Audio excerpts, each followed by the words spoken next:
అసాధారణ బ్యాటింగ్ ప్రదర్శనతో టీమిండియా విజయంలో కీలక పాత్ర పోషించడంపై స్టార్ ఓపెనర్ సంజు శాంసన్ సంతోషం వ్యక్తం చేశాడు. తన జీవితంలోనే ఇదో గొప్ప ఇన్నింగ్స్ అని అభివర్ణించాడు సంజు. ఆ దేవుడి దయతోనే ఈ ఇన్నింగ్స్ సాధ్యమైందని చెప్పుకొచ్చాడు.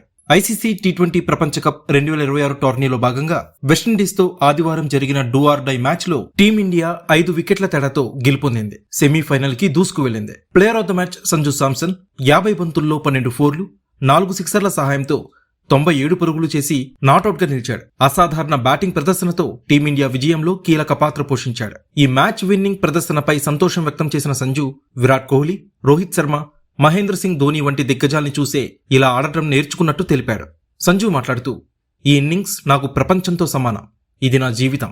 నేను క్రికెట్ ఆడడం మొదలు పెట్టినప్పటి రోజు నుంచి దేశం కోసం ఆడాలి అని కలలు కన్నాను. ఇలాంటి ఇన్నింగ్స్ కోసమే నిరీక్షిస్తున్నాను. నా క్రికెట్ ప్రయాణం చాలా ప్రత్యేకం. ఈ ప్రయాణంలో ఎన్నో ఎత్తుపల్లాలున్నాయి, కష్టాలు ఉన్నాయి. నేను సాధించగలనా అని నాకు నేను ఎన్నోసార్లు సందేహించుకున్నాను. కానీ ఈ రోజు నన్ను దీవించినందుకు ఆ దేవుడికి కృతజ్ఞతలు తెలుపుకుంటున్నాను. నేను చాలా ఏళ్లుగా టీ20 ఫార్మాట్ ఆడుతున్నాను. విరాట్ కోహ్లీ, రోహిత్ శర్మ, ధోని వంటి దిగ్గజాల నుంచి ఎంతో నేర్చుకున్నాను. ఆ అనుభవం నాకు ఎంతగానో ఉపయోగపడింది. గొప్ప ఆటగాళ్లు పరిస్థితులకి తగ్గట్టు తమ ఆటని ఎలా మార్చుకుంటారో నేను గమనించాను. గత మ్యాచ్లో మేము ముందుగా బ్యాటింగ్ చేశాం కాబట్టి తొలిబంతి నుంచే నేను దూకుడుగా ఆడాను. కానీ ఈ మ్యాచ్లో పరిస్థితి భిన్నంగా ఉంది. నేను వేగంగా ఆడడానికి ప్రయత్నించిన ప్రతిసారి మేం వికెట్లు కోల్పోయాం. నేను ఇంతటి గొప్ప ఇన్నింగ్స్ ఆడతాను అని కల్లో కూడా అనుకోలేదు. కానీ నా జీవితంలోనే అత్యుత్తమ రోజుల్లో ఇదొకటి. నేను కేవలం వర్తమానంలో ఉంటూ బంతి మెరిట్ ని బట్టి ఆడాను అని సంజు శాంసన్ చెప్పుకొచ్చాడు.